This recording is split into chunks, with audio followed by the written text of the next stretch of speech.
진실하게 진실하게 거룩하게 살게 하소서. 진실하게 진실하게 거룩하게 살게 하소서.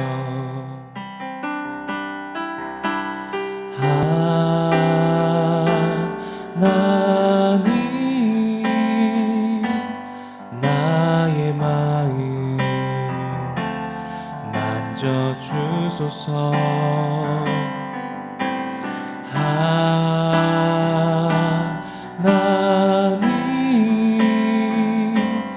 나의 영혼 새롭게 하소서. 나의 영혼 새롭게 하소서.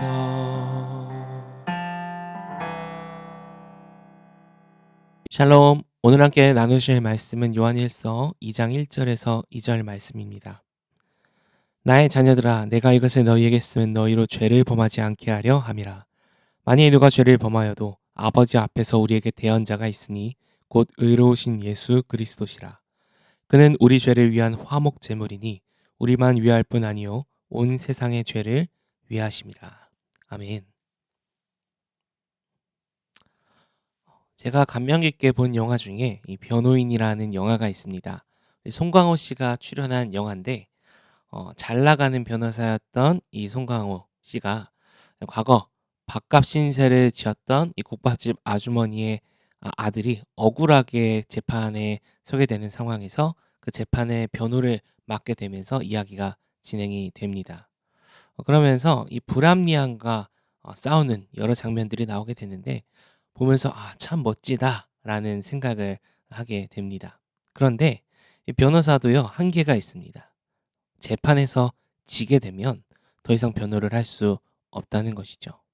그런데 재판에서 이기기 위한 변호가 아니라 재판에서 자기 자신이 대신 죄를 뒤집어 쓰기 위해 우리를 변호하신 이 변호인이 계십니다. 그분은 바로 예수 그리스도이십니다.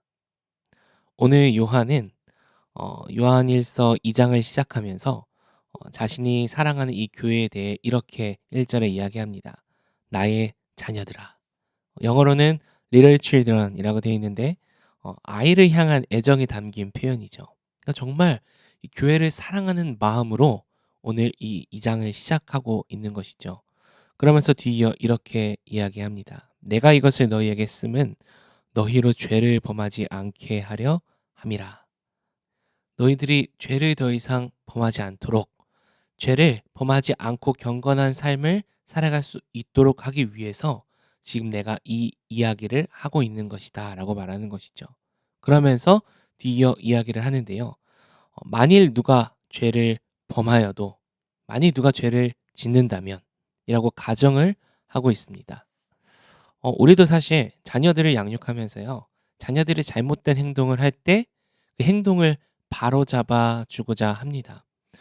그러면 뭐 화를 내는 방법도 있고 체벌을 하는 방법도 있고 다양한 방법이 있겠지만 보통 우리가 사용하는 건 그 안 좋은 행동을 하게 되면, 죄를 짓게 되면 그 대가로 얻는 결과가 얼마나 고통스럽고 끔찍한지를 인지시켜 주죠. 그러면서 그러니까 죄 지으면 안 돼라고 가르칩니다. 그런데 오늘 요한은요, 조금 다른 방법을 사용합니다. 만일 누가 죄를 범하여도 그 뒤에는 아버지 앞에서 우리에게 대언자가 있으니 곧 의로우신 예수 그리스도시라. 네, 대언자가 있다 말합니다. 이 대언자라는 단어는요, 법정에서 죄인을 변호하기 위해 대신 판사 앞에 서는 사람, 변호사, 중재자와 같은 의미를 가지고 있습니다. 그러니까 종합하면 이런 의미죠. 만일 우리가 죄를 지어도 재판장 대신 하나님 앞에 우리가 섰을 때 우리 대신 우리 앞에 서주시는 대언자가 계시다. 그분은 바로 예수 그리스도시다. 근데 이 말이요, 죄를 짓지 않게 하기 위해서 하는 말이라고 하는데 자칫 잘못 해석하면 이런 의미가 됩니다. 만일 우리가 죄를 지어도 예수님이 우리의 대언자가 되시니까 괜찮다. 이거를 조금 삐뚤어지게 결론을 내리면 이런 결론이 나올 수도 있겠죠. 그러니까 죄 지어도 괜찮아라는 말을 할 수도 있겠습니다. 근데 왜 요한이 이런 식으로 이야기를 했을까요? 요한의 의도는 무엇일까요? 우리 요한복음을 한번 같이 좀 살펴보면 좋겠는데 요한복음 14장 16절에서 예수님께서 하신 이 말씀을 요한이 기록해 놓았습니다. 내가 아버지께 구하겠으니 그가 또 다른 보혜사를 너희에게 주사 영원토록 너희와 함께 있게 하리니. 우리의 대언자 되신 예수님께서 우리에게 말씀하십니다. 또 다른 보혜사를 너희에게 주사 영원토록 너희와 함께 있게 하겠다. 이것을 하나님께 구하겠다고 합니다. 자, 여기서 쓰인 이 보혜사, 우리 보혜사 성령님을 많이 우리가 이야기하죠. 이 보혜사와 이 대언자가 같은 단어입니다. 예수님께 쓰일 때는 우리 요한일서에서는 대언자라고 해석이 된 거고, 성령님께 쓰일 때는 보혜사라는 단어로 번역이 된 것이죠. 어, 예수님께서 하나님 아버지께 구했다라는 겁니다. 우리에게 보혜사를 보내 주십시오. 자, 그럼 이 보혜사 성령님께서 무엇을 하실까? 어떤 일을 하실까? 다양한 일들이 있지만 로마서 8장 26절에서는 이렇게 이야기합니다. 이와 같이 성령도 우리의 연약함을 도우시나니 우리는 마땅히 빌 바를 알지 못하나 오직 성령이 말할 수 없는 탄식으로 우리를 위하여 친히 간구하시느니라. 성령께서 우리의 연약함을 도와주시는 분이라고 말씀하십니다. 연약함은요, 무능함을 의미합니다. 즉, 여전히 하나님을 믿고 예수 그리스도를 구주로 받았지만 여전히 예수님을 우리의 주인으로 모시고 죄를 짓지 않고 하나님 앞에 인정받을 수 있는 삶을 살아낼 능력이 전무한, 완벽하게 무능한 우리를 보고 성령님께서 그런 우리를 도와주신다라는 것이죠. 그래서 우리가 마땅히 하나님께 빌 바를 알지 못할 때 성령님께서 말할 수 없는 탄식으로 우리를 위하여 친히 간구해 주신다라는 의미입니다. 예수님께서는요, 우리가 죄를 지었을 때 하나님 앞에 대신 우리의 죄를 덮어주시고 우리의 수치를 감싸주시면서 앞에 서십니다. 그리고 모든 이 죄의 값, 이 죄로 인한 심판의 결과들을 대신 받아주셨죠. 거기서 끝나지 않고 우리에게 성령님을 보내주심으로써 여전히 거룩하게 살아갈 능력이 전무한, 무능한 우리를 위하여 성령님께서 대신 우리를 위해 기도해 주신다고 말씀하십니다. 거룩하게 살아갈 능력을 주시겠다고 말씀하십니다. 죄를 짓지 않게 하려고 하는 말인데 죄를 지어도 대신 중재해 주시는 분도 계시고 대신 기도해 주시는 분도 계시고 이 심판에 대한 두려움이 아닌 덮어줌에 대해서만 말한다면 이것이 우리가 죄를 짓지 않도록 하는데 과연 도움이 될까요? 네. 요한은 된다고 생각했던 것 같습니다.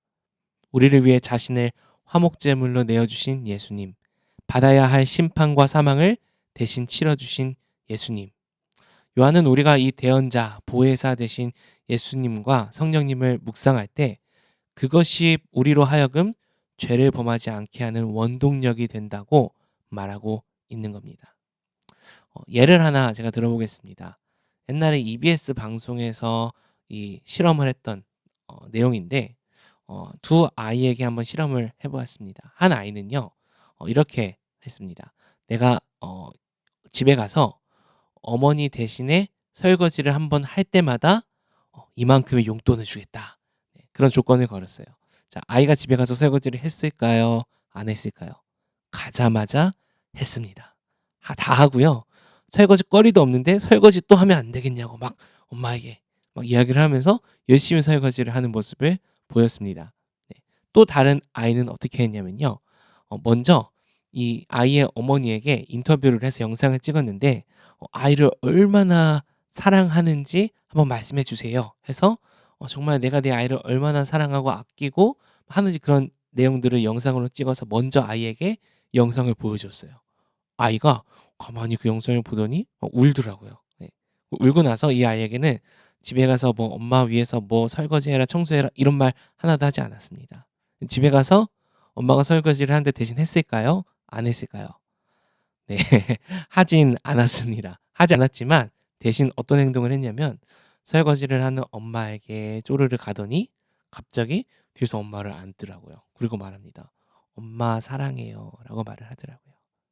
그리고 즉각적으로 뭔가를 하지 않았지만 사랑해요 라고 말하면 엄마에게 묻습니다. 엄마 혹시 제가 도와드릴 게 없을까요? 네. 요한은요, 바로 이것을 이야기하고 있습니다.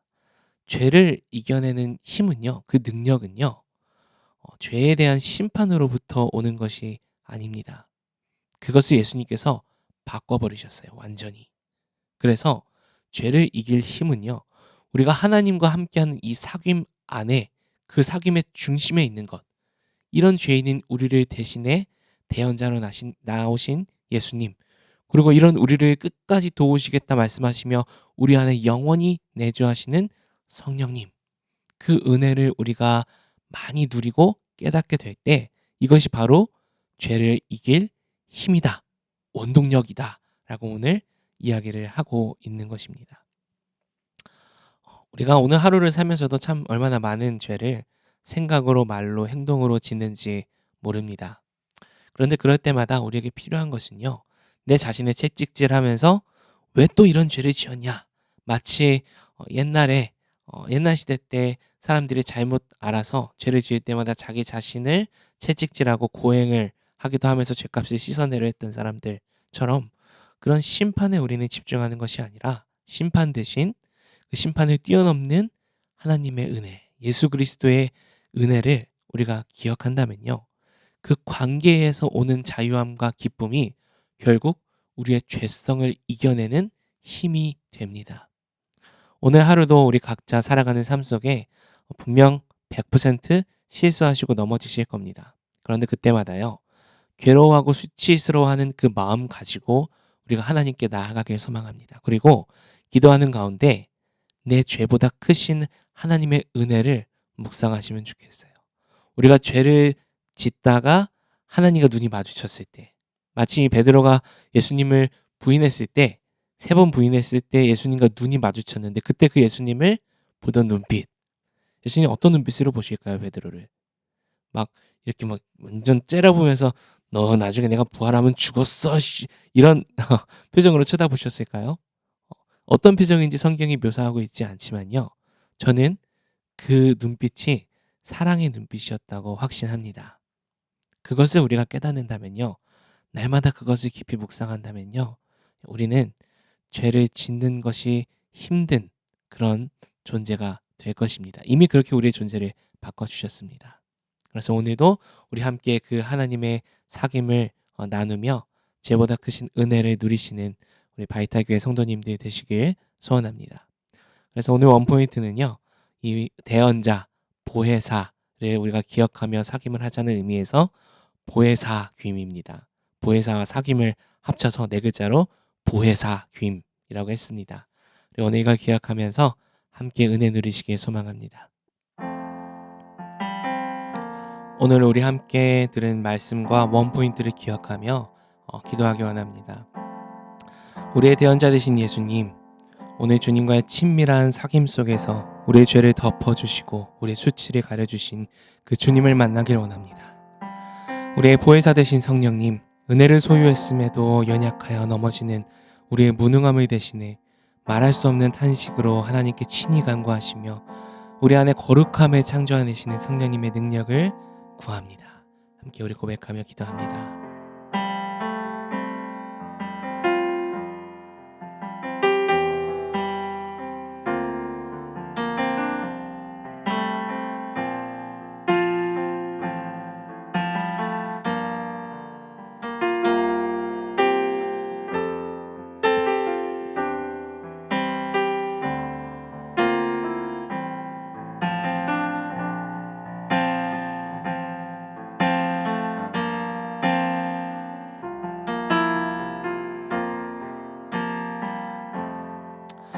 오늘도 주님의 은혜를 묵상합니다. 오늘도 우리의 죄를 깨끗게 하심을 감사합니다. 대언자 되신 예수님, 보혜사 성령님, 덮어진 수치 위에 거룩함으로 살아갈 수 있도록 오늘 하루도 우리를 도와 주시옵소서. 예수 그리스도의 이름으로 기도합니다. 아멘.